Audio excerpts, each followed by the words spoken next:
We observe an outer fact of existence, but we do not see the motive force behind it, nor the intention behind the motive force.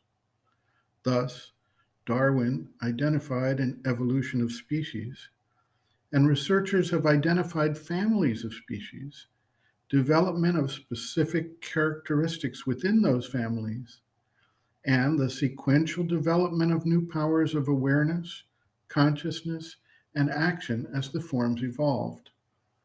If we consider for a moment that matter appears inert and lacking active consciousness, we have to think that there must be some other principle at work to turn inert matter into living matter, and living matter into thinking living matter, and thinking living matter into self aware conscious thinking living matter. It is thus that Sri Aurobindo has identified the evolution of consciousness as the motive force behind the evolution of forms. The development of consciousness at the level of the human being involves self-aware development and growth of understanding. In order for this to have significance, there must be some way for this development of consciousness to not only perpetuate itself, but continue in a relatively unbroken stream. If an individual gains vast awareness and wisdom, it does no good for the larger principle of the evolution of consciousness if it is not somehow continuous and self-developing through time. That means it must have a way of transcending birth and death. Some hold that the capacity itself has a way of silently transmitting itself to others of the species, as in the 100th monkey phenomenon.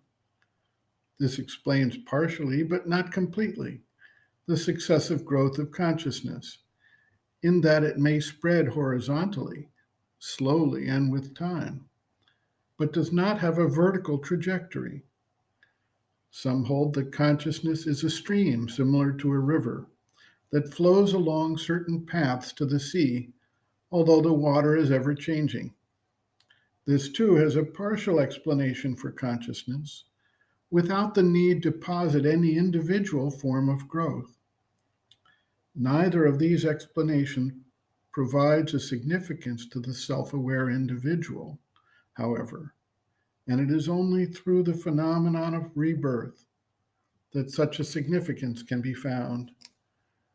This is not to be seen as in the popular literature, where a specific individual is reborn with the exact same characteristics, karmic relationships, etc., into a new life, but that the progressive development of one life finds its way in a continuous development into a new birth of a new person and personality in a next life that builds upon the foundation without having to repeat all the old experiences.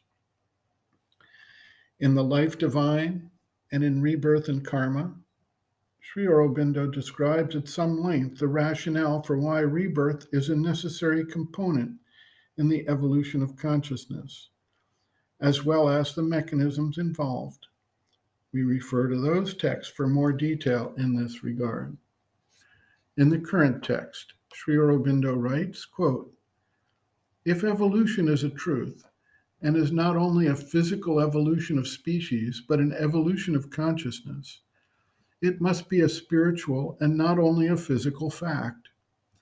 In that case, it is the individual who evolves and grows into a more and more developed and perfect consciousness, and obviously that cannot be done in the course of a brief single human life.